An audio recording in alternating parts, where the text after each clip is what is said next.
Is Ripple the one holding up the SEC's decision on the XRP case? I'll share what some attorneys are saying. And Ripple releases its first RLUSD stablecoin attestation report. I'll share the details with you. Let's get into it. Hey everybody, welcome into the Thinking Crypto podcast, your home for cryptocurrency news and interviews. I'm your host, Tony Edward. On your way in, please hit that subscribe button as well as the thumbs up button and leave a comment below. If you're listening on a podcast platform such as Spotify or Apple, please leave a 5-star rating and review. Folks, let's quickly take a look at Bitcoin because we're seeing some signs of a bottom here, as I mentioned in yesterday's podcast. Still, we need full confirmation. This is too early to say this thing is in a V-shaped recovery. It's too early to say that. But I like what I'm seeing with the RSI in the oversold zone.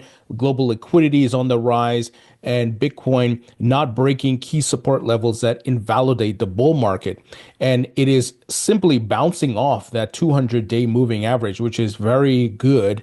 And we just have to be patient and let it play out. I think maybe in another week or so, we could start to see some strength, and that will be very good. Here, analyst Crypto Burb highlighted that Bitcoin, the RSI, is at the most oversold level since August of 2023. So this is a strong indication that the bottom is in or very close, and eventually the sellers are going to get exhausted. A lot of short sellers are going to put their shorts in, and then there will be a short squeeze. And of course, Bitcoin moves the market, and altcoins will follow.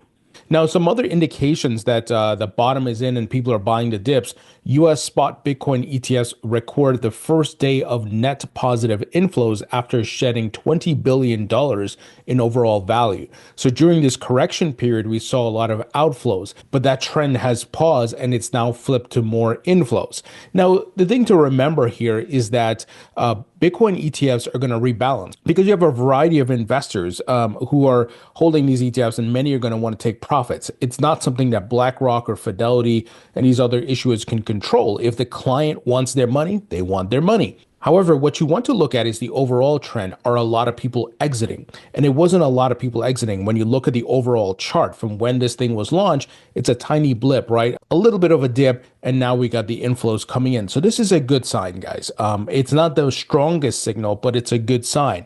Again, you put together all these puzzle pieces and you see the thesis that's forming here that the bottom is in or very near. Now, yesterday I told you guys about the White House has a crypto summit, the first ever crypto summit that will be held in this upcoming Friday, March 7th. And Eleanor Terra of Fox Business gave some additional details here. She said Friday's White House crypto summit will be the first in a series of confabs designed to replace the previous proposed Crypto Advisory Council as a way for the president's working group on digital assets to collaborate with the industry on policymaking. For Friday's gathering, a list of around 25 invitees has been finalized, I'm told. Unclear at the moment who is on the list, more as I get it. So we should probably get some details early next week as to who's going to be attending. But it sounds like instead of doing that advisory council, they're leaning more towards these summits, which is fine as long as the dialogue and these meetings are happening. It's all good because we have the people in place to do these things like David Sachs, Bo Hines, and so forth, right? David Sachs, of course, is the White House crypto czar. So all of this bodes well for crypto and will lead to crypto legislation, more clarity, and it also is just a big signal for investors overall that crypto is here to stay and the government is backing it. Now, quick word from our sponsor, and that is Propy. Propy is leading the charge with putting real estate on chain. I've been a Propy token holder since 2018, 2019-ish, around that time, because I saw them being the leader in getting real estate on the blockchain. And through Propy, you can buy and sell real estate with crypto, guys. It's amazing. And their platform allows you to do a lot of stuff because it's on the blockchain. You don't even need to be in person to do a lot of these things. And it's a very fast process. And, they are a licensed Web3 pioneer. They've been operating since 2017. They've facilitated over $4 billion in transactions, and they're putting titles and deeds on the blockchain. And for the purchasing, the buying and selling of a property. They use Coinbase for the crypto escrow service. So Proppy is doing amazing things, guys. And we all know the future of the markets and the economy will be running on blockchain, and everything will be tokenized, including real estate. So this is why I'm very bullish on Proppy. Like I said, I'm a token holder, have been for years. And they have a great campaign where you can earn some free Proppy tokens by simply sharing their videos, signing up, referring a friend. So if you'd like to learn more, guys, check out the links in the description. Okay, let's talk about the SEC Ripple case. Many folks are growing impatient, wondering why is there no updates around the SEC Ripple XRP case? And this past week, we saw the SEC drop a ton of cases. We're talking Coinbase, Robinhood, Uniswap, the list goes on, right? But the Ripple case is very complex. It was further along than any other crypto case out there, where you had a judge's ruling.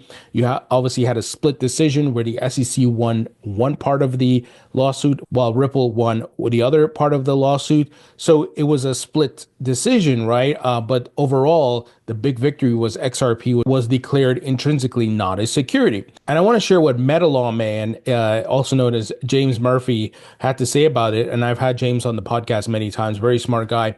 He said, I have a theory about the SEC's unexplained delay in dismissing the Ripple case. It might not be the SEC. It could be that Ripple is negotiating hard to get the SEC to agree to vacate some or all of Judge Torres's decision.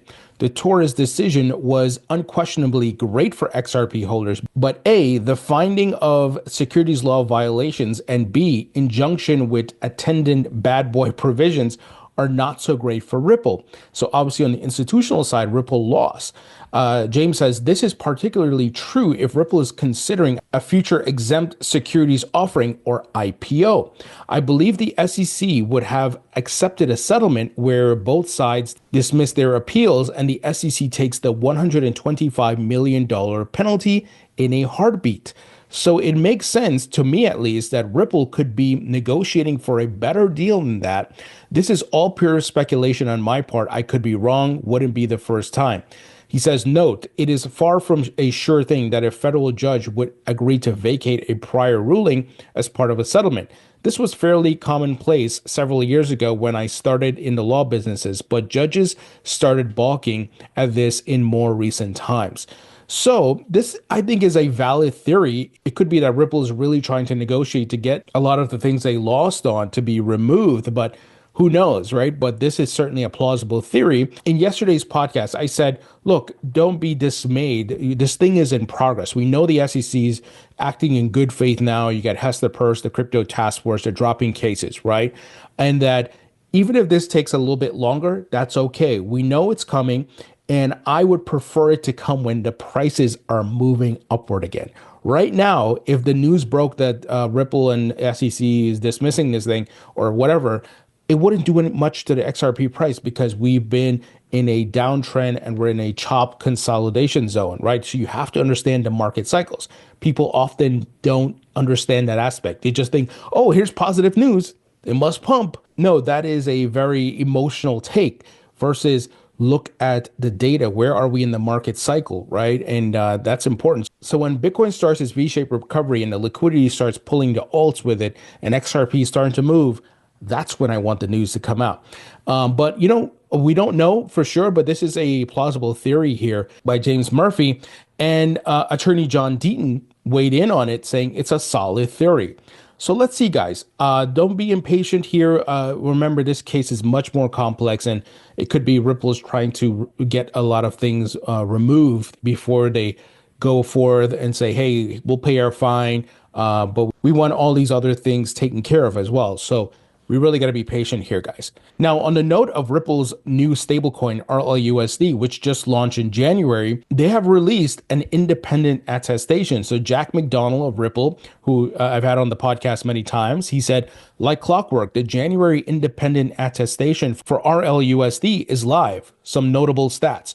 Rlusd hit $7.35 billion in trading volume on the XRP ledger and on Ethereum in the first 60 days of being live. significantly higher volume compared to many others, and became available on Zero Hash and Revolut. So for those of you who don't know, this stablecoin is on the XRP ledger and on Ethereum because Ethereum has a huge network. So smart move. I think they should also look at expanding to other blockchains, but I'm sure that will come in due time. Jack continues saying, RLUSD remains over reserved. We hold $7 million more in reserves than the total RLUSD supply, which is approximately $130 million. He says, we're seeing increasing inbound interest on using RLUSD for on-chain collateralization for tokenized assets. Lots of possibilities here. And they provided a full report.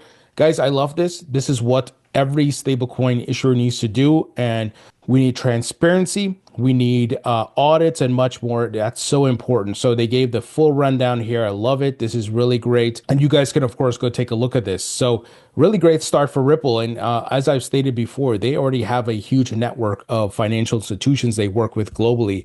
It's going to be easy for them to come present RLUSD to many of their clients and have them use it.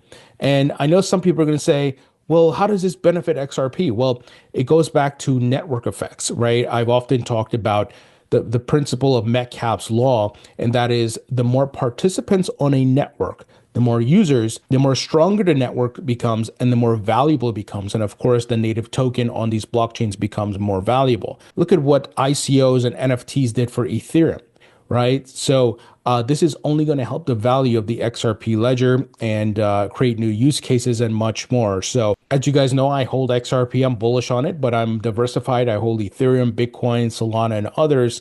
But great to see progress is being made here, and I love the transparency that they're providing. Now, speaking of Ethereum, we got news that Ethereum Foundation has officially announced new leadership. So I'm not sure how many of you knew about this news, but the Ethereum Foundation for months has come under a lot of criticism in the way they've been handling things. It looks like they're bringing in someone new. So the Ethereum Foundation has announced a new leadership structure consisting of 2 co-directors of the foundation. Oh my gosh, I don't know if I could pronounce this name.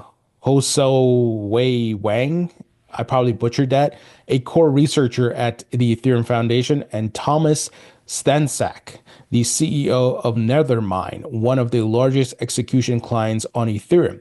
According to a March 1st announcement, Wang has 7 years of experience as a researcher at the Ethereum Foundation, and Stanczak has proven leadership in scaling an organization from an early stage project to a global company. Wang and Stanczak will assume their roles as co-directors of the foundation on March 17. I guess this is good. We'll see what happens. But let's see if they can right the ship here and a lot of the criticisms can be resolved. The issues can be resolved, I should say. And the Ethereum Foundation can get their house in order. And but let's see. I think they'll be fine, honestly. And I think things like staking being added to the Ethereum ETF are really going to help the Ethereum price to move in this bull market as it continues. But we got to be patient. But guys, that's the news. Not too much, but interesting news around the Ripple case I wanted to share with you all. And a great way you can support me and the podcast is by subscribing to my free email newsletter. It's on Substack. Check out my book on Amazon. It's available in paperback and digital. And also, if you want to expand your crypto knowledge, check out my new course at mycryptocourse.com. This is a comprehensive course that covers every aspect of the crypto market. And best of all, it features expert commentary. No other crypto course out there offers this. You will hear from founders, CEOs, institutional investors, and many others. They are going to break down the different aspects of crypto for you. So it includes videos, full text write-ups, downloadable materials, and more. Pay a one-time fee, get lifetime access, go at your own pace, and you can share the login with your friends and family if you want. So if you'd like to learn more, go to mycryptocourse.com. Link will be in the description. Guys, thank you for watching and listening. I appreciate you all, and I'll talk to you all later.